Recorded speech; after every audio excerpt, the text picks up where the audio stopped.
chapter, we can see everything. Okay, so you guys can see, right?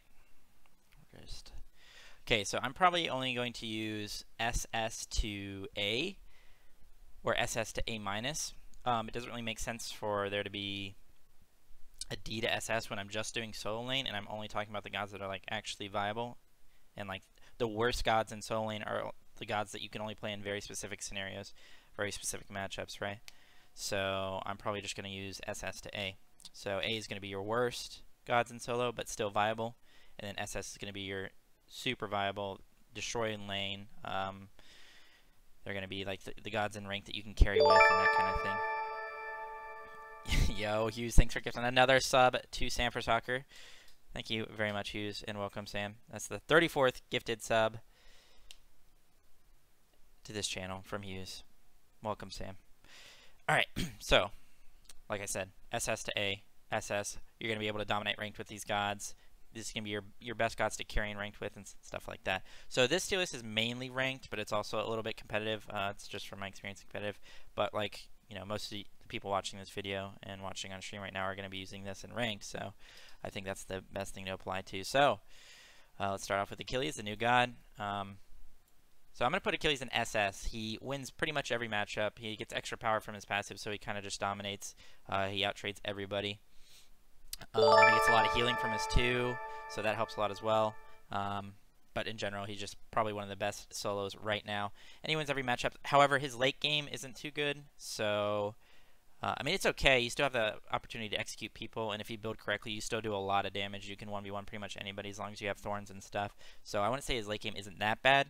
It's just not as good as some of the other picks in solo. But in ranked, and if you're able to snowball your lead, and what you want to do is win the lane in ranked, so I would definitely put Achilles in SS. Hey, yo, Delta Marina, thank you for the tier 1 sub. Appreciate that very much. It's Brisky, right? Thanks a lot. All right, moving on. I'll have to update the sub count after this. Agni, you know, is not going to be in solo. All these 3 gods, Alposh, I mean, maybe, but not really. I'm not going to really consider that. Amaterasu is probably the first thing we can look at. I'm going to put Amma in A+. So Amma's a god that doesn't really win lane at all. However, her team fight's pretty good. She's really hard to kill come late game because of the spamming of her heals and her extra movement speed. And, you know, just having a low cooldown dash and stuff like that. So she's really hard to kill come team fights, and her ult's really good setup, really good forcing of actives and stuff like that. So if you're able to make it past the laning phase and not get too far behind, then Amma's definitely a good pick. So if this were just for team fighting, if we were doing a team fight solo laner, she'd be probably like S+ because she's one of the best team fighting warriors in the game. But since you have to worry about the laning phase, and you know, not everybody knows how to play Amma correctly in lane and stuff like that, I'm gonna put her in A+. So if you're really good at this god, I'd maybe move her up to S- because she definitely can carry games in ranked. Moving on, not going to put any of these. I'm not even going to put Arachne because this is also my personal opinion. I think all the gods that I'm not putting are just trash in solo, and there's no reason to pick them over any other god. Ares, I'll put in A. So like I said, A is going to be like pretty much the worst. Actually, we'll move Amma up to S- because I think if we're having A as the worst, Amma deserves S-. So Ares is A. He's very, very, very, very situational. You can get out farmed super easily. You have really rough time clearing, but if you're able to get an early kill and get your mystical mail online earlier, that's going to help your clear a lot. It's going to help your damage a lot, and you can maybe, you know, do well with him in that scenario. But it has to be in a matchup like Terra or something. Like if they pick Terra and you know it's solo lane, you counter Terra pretty well because she has no CC immunity in her kit, and you can cripple her dash and stuff like that. And also she can't punish you that hard, so that's a situation you can maybe pick Ares, but in most scenarios you just aren't able to pick him because you'll just get way too out-farmed, way too out-cleared, and you're just going to get too far behind. Ardio up next. I'm going to put Ardio in A+. This is a god that wins lane pretty easily. You just spam your abilities and you basically do well, but I think she has one of the hardest fall-offs of any solo laner in the game. That's why I don't like her. And I also don't like her just because it's so easy to play her in lane. It's just so simple, and there's some matchups that you could actually lose as Ardio, but most of the time you're going to be kind of owning pretty much no matter what, at least in lane. But however, she's susceptible to ganks. She's susceptible to early fights, dying in those early fights. She's really easy to pick off. She has no CC immunity in her kit, just like Terra. So I'm going to put her in A+. I hate Ardio, by the way. Athena up next. I'm going to put Athena in S- because I think her laning phase isn't that bad. Once you get cooldown boots breastplate, you full clear waves easily once you get a few points near 3, right? And you have your reach and everything. And if you know how to play it and you know how to group up the wave, then it's super easy to clear. But also her team fight's good, and she can also ult over to fights. If you go teleport on Athena, you can make sure you consistently push out every wave and then TP over to a gold free fight or to whatever's going on over there, and you can help out your team in that way. So you don't always have to be dominating the lane to help your team win the game in ranked. Another thing you can do is play something like Athena and assist them when you have your waves push. But make sure that you push out waves before you ult over as Athena, because they can get your tower pretty easily. All of these aren't really viable. Bellona is up next. I'm going to put Bellona in S. Maybe S minus, probably a little bit in between here, but oh shit. But I'm going to put her in S. I think Bellona is really good with Warrior's Blessing. She's super tanky. She counters a lot of gods in the game right now, hunters especially, of course. Really good with Thorns. The only thing about Bellona is that she doesn't have as good of sustain as some of the other gods in solo. She still has the Scourge heal, but you can't really use that in between waves, obviously, unless you're hitting the enemy solo, and if they just back up, you can't really get it. But early game, the heal is still good, and you can kind of tank pretty much everything with it, especially with Warrior's Blessing. So I'm going to put her in S. Still one of the better team fight warriors, just because she counters a lot of hunters. She's really good at diving, and she's really good with Thorns and stuff like that. So I'm going to put her there. Camazot's up next. I'm going to put Camazot's in S+. I think Camazot's is really, really good. His sustain is insane. He has sustain as passive. He has sustain on his 2. He has sustain on his 3. And then he has passive lifesteal. He's just got so many ways to stay healthy in solo lane. And sustain is super important right now. So that's why he's in S+. And not only that, he just has 4 damaging abilities. If you build tank on him, you still do a lot of damage because you get passive power from your 1 every time you hit it and catch the echo. Your Thorns is really good on him, and you know. So basically, he does all the damage. He's super tanky, sustains a whole lot. So what's really going wrong with him? Pretty much nothing. He does get countered by a few guys like Circuit. You could get picked off with that because it counters your healing and stuff like that. But it's not that big of a deal as long as you play smart. It's still a really good pick, and I'd say in ranked this is probably one of your top picks if you want to carry the game. Kraken up next. I haven't been playing Kraken lately. I don't really like him too much. No sustain is the problem with him in solo. I'll put him in A+. I don't think he's bad as something like Ares or as unviable as something like Ares, even though I think Ares is sometimes viable. You guys know what I mean. He just has no sustain, so that's why I don't like him too much. So like say you're in a match, you're playing Kraken, you're into a matchup like for example, maybe even Camazotz.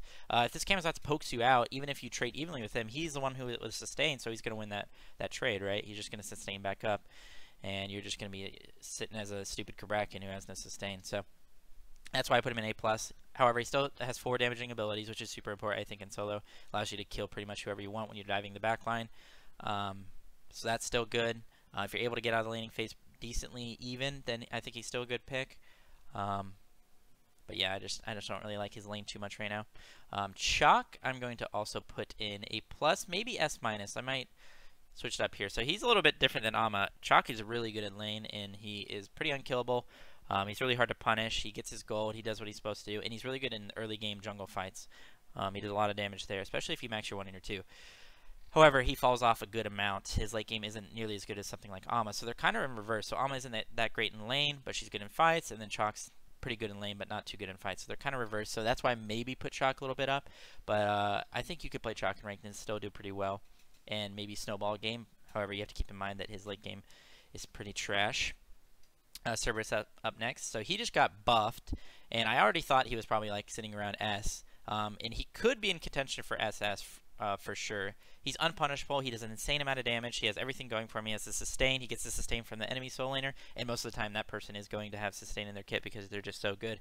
So I'd put Cerberus maybe even SS. It's a little weird though because, oh shoot, he is a guardian, so it's a little bit more difficult to get those solo kills and get really far ahead. However, he does do a lot of damage, so it's not that difficult. So he's teetering in between SS and S+, but we'll keep him as S+ right now. He did get buffed, and I haven't been able to play him too much after his buffs, but if they are as good as like I think they are and as good as like people are making them out to be, then he probably is SS. So he keeps doing that. So just keep that in mind. Alright, next up we have Chong. I'm actually going to put Chong in here because I think Chong is viable because she has the sustain, she has the ways to stay alive, she has the ways to get the gold and harass early because of her low cooldown on her 1, and obviously her sustain through her heal. However, she just doesn't provide the great initiation late game like you want from your solo laners. She still has like a decent amount of CC if she gets a big ult that could win a team fight. However, that's few and far between. and I'd just rather have, like, for example, a Sobek who has full cooldown and can pluck every 6 seconds. You know, that's going to open up more opportunities than a Chang'e ult, right? So the only CC she has is in her ult, right? So that's kind of why she's in A. However, she does bring the sustain for late game sieges and stuff like that, so that's something you could play around. However, just keep in mind that her lane isn't actually too bad, like I said, just because she has low cooldowns and she has sustain. But that's pretty much it. So I'll put Chang'e in A. Next up, we have... I'm actually going to put Chronos in here because Chronos also has a lot of sustain. We've seen him been playing the SPL. I think Deathwalker played him, and I played him quite a bit in solo as well. I might put him in A+. It's super hard to punish him. He has so much movement speed, so much sustain, and when you go Warrior's Blessing, you can consistently proc the Warrior's Blessing because of your low cooldown, long range time rift, which is your 1. So that's super good on him. So I'm actually going to throw him in A+. I think he's probably A+. However, you have to build a team comp around it because you need that extra frontline, you need that extra initiation, because Chronos isn't going to be your initiation. However, if you have something in the jungle that can initiate super well, then that's good, or, you know, somewhere else. So I'll put Chronos in A+. He can still do his job from solo lane, I think. Kukulkan up next. I'm going to put Kukulkan in S. I think he's teetering between S and S+. I think these two gods are a little bit better than him right now. However, he still has the ability to dominate lane. He still has the ability to come into team fights and destroy. He's good in both. A good Kukulkan can single-handedly carry the game. However, these picks, if you're against another good player who's playing these picks, and when you're playing Kukulkan, these picks are just a little bit better, I think. I think these picks can kind of own you a bit in lane, and not only that, they bring a little bit more to fights. However, like I said, Kukulkan's still really, really good, and you can single-handedly carry a game if you know how to play him well from solo. Next up is going to be Erling Shen. I'm going to put Erling Shen at A+. Erling has a ton of counters. You can pick him in a lot of situations and be happy with it just because he has sustain in lane. He can kind of trade pretty well with his shield and, you know, his auto cancels and the amount of damage he has. However, he just has way too many counters, in my opinion. He has no CC immunity in his kit. When you go teleport, you're just a sitting duck as an Erling. If you ever get ganked, like, there's no way for you to get out. And a lot of times, at least I really prefer to go teleport, so it's really hard to get away and not die in situations like that when you don't have an extra active like a sprint or anything. So I just think he has too many counters right now, so I'm going to put him in A+. For example, the most prevalent pick right now, Daji, super counters Erling Shen because she has a slow, she has a basically an Ares ult, right, and he can't get away from that. So that's just one prime example. Fafnir, I'm actually going to throw in here as well. I'm going to put him in A. I like Fafnir solo. Your early game's kind of rough, but with Warrior's Blessing, you can kind of tank minions and do things, but you can get punished and outfarmed super hard. That's why he's going to be A. You just have to pick him in the right matchup, like such as like a Terra, right? Same thing with like Ares or another Guardian. You can maybe pick Fafnir too. You just don't want to get outfarmed super hard. But I just love Fafnir solo because it brings so much damage, so much CC. Full CDR Fafnir's OP, like it's just insane. And it allows you to build like a Soul Reaver late game, and a Soul Reaver on Fafnir is pretty awesome.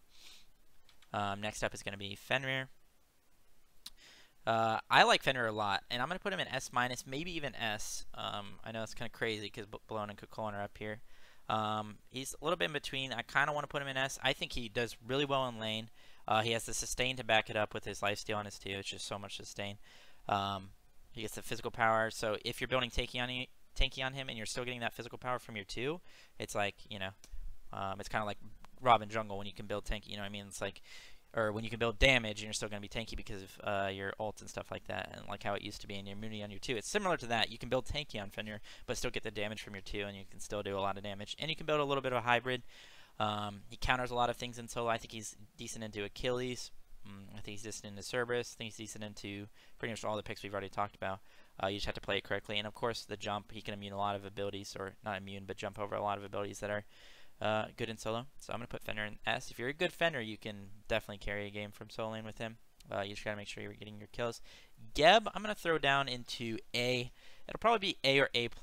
I don't think he can get punished as hard, and a Gabe coming over from solo lane with full CDR and ahead is pretty obnoxious. He does a lot of damage. However, I think he's similar to Fafnir in areas where he can get out farmed and he can't really defend his blues and his like back camps and stuff. However, he does when he gets to a point where he has full CDR, he does farm decently well because he can just kind of roll out nonstop, and that's kind of cool. So probably Gabe A or A+. Guan's up next. I think Guan is probably A+, maybe even A. I know there's a lot of gods where it's like in between. The thing about Guan is he can get punished early, obviously. and his late game isn't all that great. Like, his out of combat healing is amazing, right? But when people talk about Guan, it's like, oh, you just have to get past the laning phase and then get to the team fights and you'll be set. It's like, no, I don't even agree with that because I think his initiation isn't too good. I think his 3 is really, really bad late game. His dash is still good because it's a slow and it lowers his cooldowns. And then, you know, of course, he has the out of combat healing with his 1. But like I said, I just don't think his late game is even worth having the horrible laning phase, right? The only thing that's going for him, I think, is the crazy out of combat healing when you have full CDR and you're just healing your teammates on sieges. But that's about it. So I don't think it's worth like grinding through that laning phase just to get to late game on that god. Hades, I'm just gonna put Hades in here because other people have played him in solo. I think he's terrible. I think Hades is absolutely terrible. So I'm just gonna put him in A. Maybe actually he'll be my only god in A minus. Actually, I think he's so bad. There's just you can't build full damage on him, which you want to, because he's basically a mage. You can't do that in solo lane because you'll just get one shot. And then if you build tank on him, he's basically doing nothing. The only CC he provides is his ult, and you just get one shot in that. Or the fear, which, I mean, that's just a fear. It's still a good ability, but yeah, I just think Hades is trash. I don't think he's fit to be in the solo lane because you can't play him like he's supposed to be played. I think, in general, this kit should be just changed. So Hercules. I'm going to throw Herc in S, maybe even S+. He's got the sustain. He's got the physical power to trade in lane. He's got everything going for him. The only problem with him is come late game, if they go like Curse Donk, they can blow you up pretty well. However, if you're able to get the solo kills in lane, Herc's actually one of the best gods to get solo kills in lane because he gets the physical power, and when he gets his full boots, he's at like 75 physical power, 80 physical power when he gets hit by the enemy solo. So he's just one-shotting. So I'm gonna throw Herc in S, maybe even S+.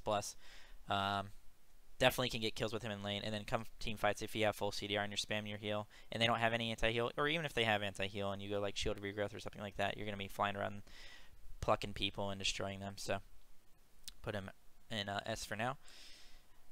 Next up, I don't think any of these are really too viable in solo. Hell might be a little bit viable. I'll throw her in A. I'll put Hell in A. I think she is a decent character to come out of solo lane when she has full CDR and is built a bit tanky. Problem is she doesn't have the initiation, so you have to find that elsewhere. You kind of just have to play her as like a support solo laner. And you go full CDR, cleanse on cooldown, and heal your teammates. So similar to Guan, she has the great out of combat healing and can really win a game off of that. The problem is her laning phase isn't too great. And I'd say that her team fight's a little bit better than Guan, but her laning phase is much worse than Guan, so we'll put her below Guan. Put her in A. Moving on. Okay, I throw Kumba in here. I'll put him in A, maybe A-. I think he's a decent god. In ranked, he's probably decent. Really hard to kill, really hard to gank. Decent setup for your mage if you have a big, hard-hitting mage ult or something like that. The problem is he's just not threatening, really. He doesn't really do much to their backline.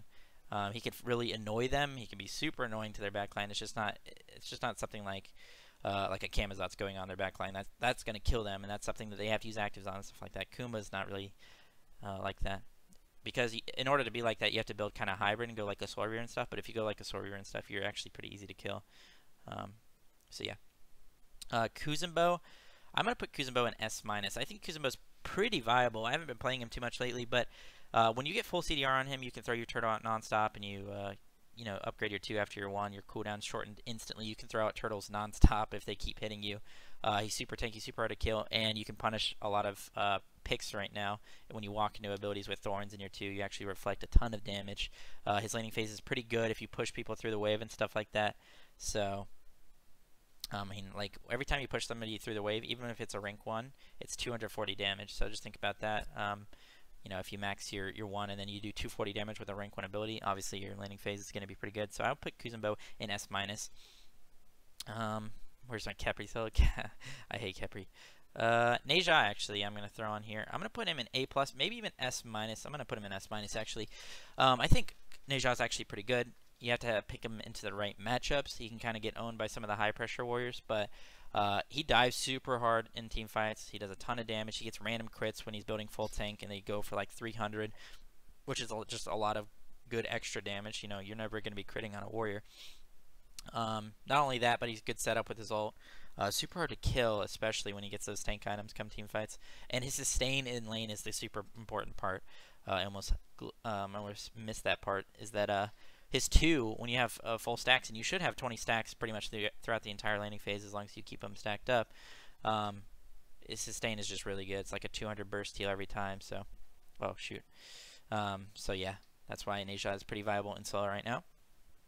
Definitely need to try him out and learn how to play him, though, because he's not something you can just pick up and you'll be instantly good with him. So moving on, I'm going to throw Nemesis. I'm going to put Nemesis in A. I think she can kind of get owned by some of the high-pressure warriors and stuff, just because her clear isn't as good anymore without Bluestone and stuff. And her sustain isn't as good without Dust Hole.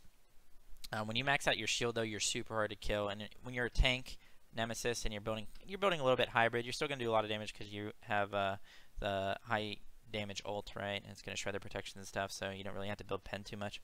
But you can build a little bit of hybrid on her and do a lot of damage. However, her laning phase isn't that great, and she doesn't have this setup like other solo laners in the game. So moving on, I'm throwing Nike. I don't think Nike's too viable. I might even put her in B-, but I'll probably put her in A because she's not that terrible. The thing about Nike is her laning phase isn't too great. She doesn't trade very well. I've talked about this so many times, and she's similar to Guan, where yeah, her team fight's pretty good. She can not die in team fights, but she doesn't have the setup, right? And she also just doesn't kill anybody really in the team fights. So why not just play a Guardian that has better setup, that has just as bad of a laning phase, but does more in a team fight, right? If that makes sense. So I don't know, why would you pick this character if she's bad in the lane, is okay in fights, when you could just pick a character that's also bad in lane, but is really, really good in fights, right? Like a Sobek or like a Kuzon Bow or something like that. You know what I mean? So that's kind of Nike's situation. Odin's up next. I think Odin's actually pretty good. I'm going to put him in between A+ and S-, maybe even S-. The reason being is he can't get punished for jumping on the wave anymore because of Warrior's Blessing. The low cooldown on his 3 is 10 seconds, which is the exact same cooldown as Warrior's Blessing's passive cooldown. So you could proc that nonstop. He out-secures everybody on blue buffs early game. He literally probably autos, you probably auto the buff a couple times and then bird bomb, and it's instantly dead as long as you max your bird bomb your jump. I guess those are the same thing, but anyway. So he outsecures everybody on blue buff. His team fight is good. He counters a lot of picks in the game, right, that don't have jumps. Like Terra, for example, just the first thing that come off my head. So that's why I think Odin's pretty viable right now. And Blink Initiation with his ult. You don't have to go Thorns now. It's gotten nerfed. Not only that, but Midgardian's a good pickup instead of Nemean now. You can forego. You can even go both, but you could forego the Nemean and go Midgardian. That's a good counter to ADCs, and you don't have to go to the Thorns. So I think going Blink on him is really good. And Blink Teleport is usually the pickup. And just Blink Initiating is super important. So Afro, no, I don't think Afro is too viable in solo. Or viable at all, rather. Osiris is up next. I'm going to put Osiris in S-. He's still really good in lane. He doesn't have the sustain like the other solos right now. That's why he's not as good as these other picks. Even these other picks might beat him. He's super good in lane still. He loses to some matchups, like I said. However, he's still decent in fights as well. You just have to pick him into the right comps because his tether is still really potent. It's a 30% damage mitigation. So if they have a Thoth and you walk up to him and tether him and he's trying to ult your team, that's going to do 0 damage, right? I mean, not 0, but 30% less.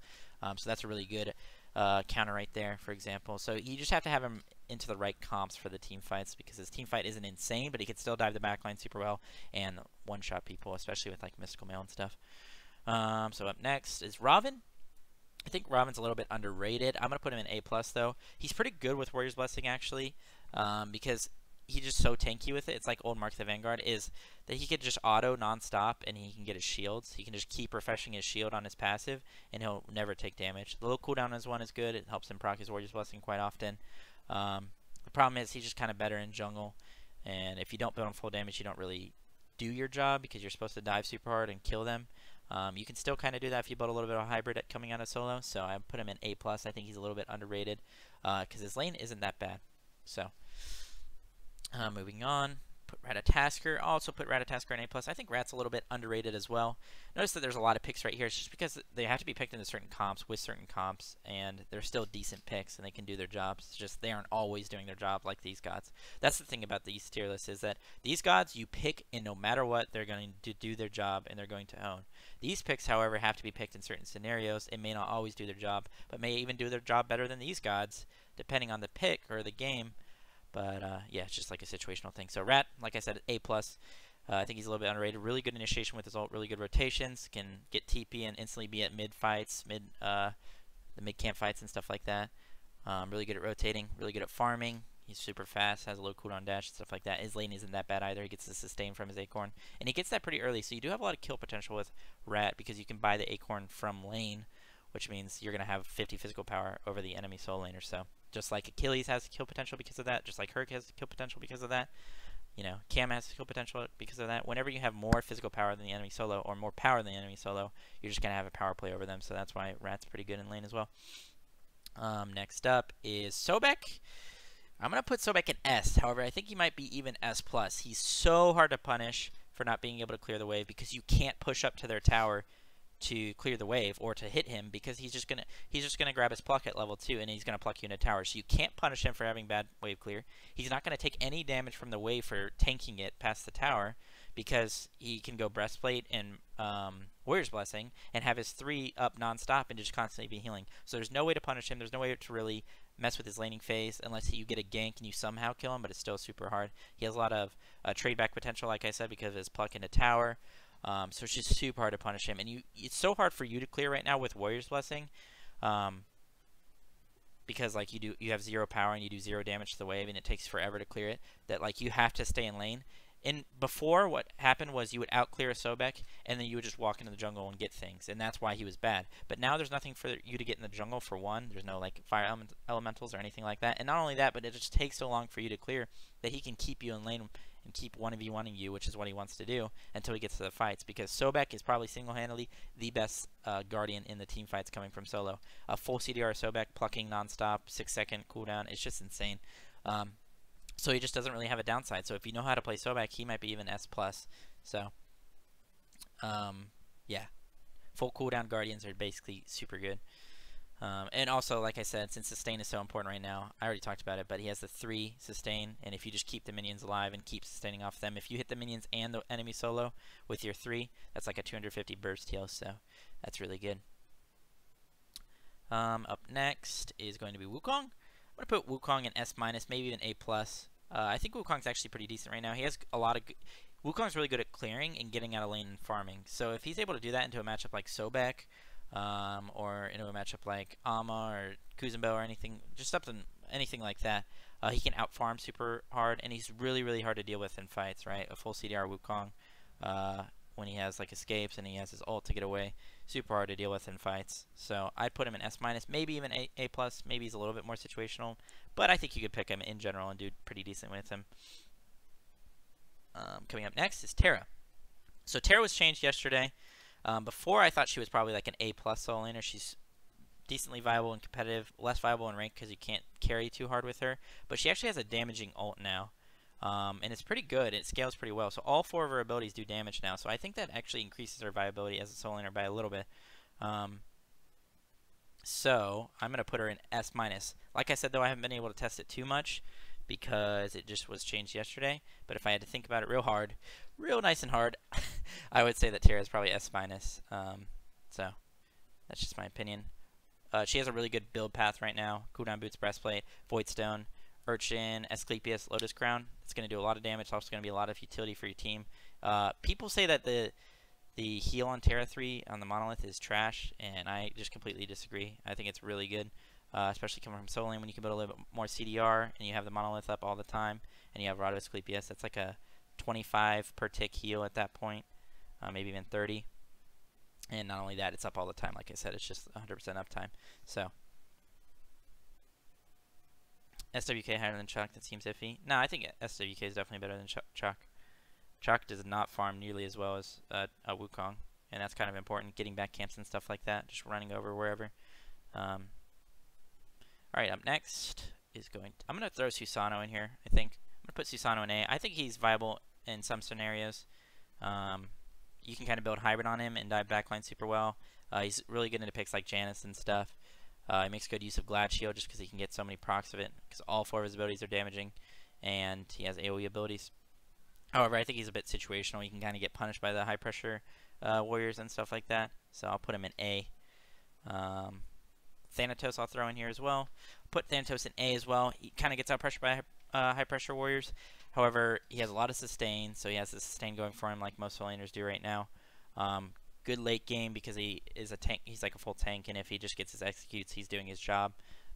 He's also just like not dying really. So I'll put Thanatos in A. Definitely has the sustain going for him. I'm going to throw Thor on here as well. I think Thor's probably A+. I think he's a little bit more viable. The only thing about Thor is he doesn't have sustain. However, if you go TP on him, he's super good at farming. He has his ult. You can, you can clear waves, ult over to blue buffs, and out-secure them before they get there. So that's one thing he has going for him. You don't want to trade too much in lane with him, just because, like I said, no sustain on him. However, he's really good at farming. And come mid-game and like team fights and stuff, if he counters their comp, it's a really good pick. So up next, we'll throw in Tyr. I think Tyr is about A+, maybe S-. He's unpunishable. He's just like some of the other Guardians. He's super unpunishable. He has the low cooldown heal on his 2. It's just absurd. He's really good at just farming. However, he did take a nerf actually this patch. So before with Tyr, when you went to a blue buff, you could out-secure the enemy solo because the enemy solo couldn't damage the blue buff while you were fearlessing it, right? It had immunity frames, the thing that he was fearlessing. But they just changed that, thinking it was a buff for Tyr, because now for his team, he can fearless somebody and they can damage that person while they're fearless, that target. However, it actually nerfs his laning phase, like I said, because now you can't just fearless in front of their faces and secure the blue buff because they can't damage it. That's just not going to happen now. Now you can actually hit it. So that's a bit of a nerf. I'd still say he's probably like A+, S-. His laning phase is really good. He wins a lot of matchups. However, I don't think his late game is all that good, especially when you have to go TP. If you're going TP right now on Tyr, then you have to choose either Thorns, Blink, or Sprint as your second active. And usually you want to go Blink, but then if you Blink and go on their backline and they turn on you super hard, you won't have the Thorns to reflect and to buy time, so he's kind of an easy kill in that regard. So I'll throw Tyr in A+. Next up, we're going to have Vamana. I'm going to put Vamana in A, maybe A+, similar to Tyr. Gets countered by anti-heal pretty easily. His ult becomes pretty trash when they have anti-heal. Still dives super well and still has 4 damaging abilities, right? I guess you could consider his ult a damaging ability since it increases your physical power. And his lane isn't all that bad. The problem is, like I said, he's just kind of a free kill. Like, it's just so easy to kill Vamana, even though he has CC immunity in his ult. He's just not that safe when they can go something like Curse Tonk, for example, which is going to even do more damage to you now because you're healing and you're going to take 20% increased damage. So, just gets countered by anti-heal a little bit too hard. Relies on it too much, in my opinion. Next up is Jing Tin. We'll throw Jing Tin in here. Put Jing Tin in, I'd say A+. I think he's better than these Guardians down here. Provides a little bit more, but he doesn't provide as much as these Guardians up here, if that makes sense. I think he's in between. Still has a really simple, easy laning phase. Can't really die. Can kind of punish people if they play up, if he ults them in a tower. So a good Jing Tin can get out of the laning phase pretty even. The problem is he just doesn't do as much as these other Guardians up here in the team fights. Like I'd rather have a full CDR Sobek than a full CDR Jing Tin, because the only CC outside of Jing Tin's ult is his knockup on his 2, whereas Sobek has a knockup on his 2 and also has a pluck that really puts people out of position, and he can do it every 6 seconds. So that's why he would be right here and not up here. He's just a little worse than the other Guardians that you could pick. Ymir I'll throw down.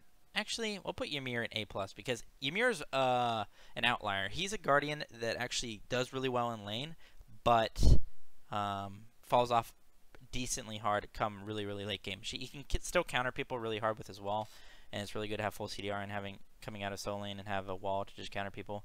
But you just got to pick it in the right matchup, so that's why he's in A+. But he still does really well in lane. He kind of owns people. He even owns like some of these high pressure warriors or assassins.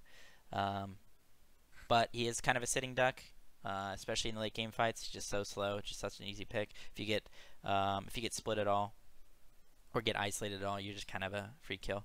And the problem with him is that you want to go Blink TP just like Tyr, but then you can't go Thorns, so you're kind of stuck in that position. Having Blink Thorns on a solo would be amazing. It would actually be so good, and it would literally win games instantly. But the problem is TP is just really good, in my opinion. And not only that, having to choose between Blink and Thorns if you weren't going to go TP at level 1 is kind of weird. Like neither of those are kind of too useful early game. And I guess last but not least, we'll throw in Zhang Kui. I'll put him in A. Still good front line, still good damage. Doesn't have the CC initiation that you want. Maybe if you can go Blink on him and ult their backline, it's okay. But if you want to be threatening, you have to build some damage, and you're not really going to be threatening if you're building damage, because then they can just turn on you and kill you. So that's kind of the dilemma with all these solo laners and building them, is that if you want to be threatening, you need to build damage, but you can't build damage because you need to be the front line. So if you need to be the front line, you're no longer providing or doing your job as that character because they were line damage to be threatening. So that makes sense. I don't know. It's kind of like a cycle. That's pretty much it. The rest of these gods, I just don't. Some of them you could play in solo. I just don't think they're worth playing, and you might as well just try these other gods so that you can, actually win games. Because like I'm sure you could play raw solo and it would go decently well, right? You could literally play any of these characters, and I think it could go decently well. Maybe even Baka. I'll throw Baka in A actually because he's probably decent in solo. The problem is he doesn't have initiation or the CC, so that's why you just need a CC in your jungler or something like that. So you have to be picking around it. So like I said, like I was just talking about, you could pick any of these gods and maybe do well on solo. That's just not the consistent part of it. We're looking for consistent picks that you could do well with in solo, either in ranked or maybe even competitive, but this is more for the ranked side of things.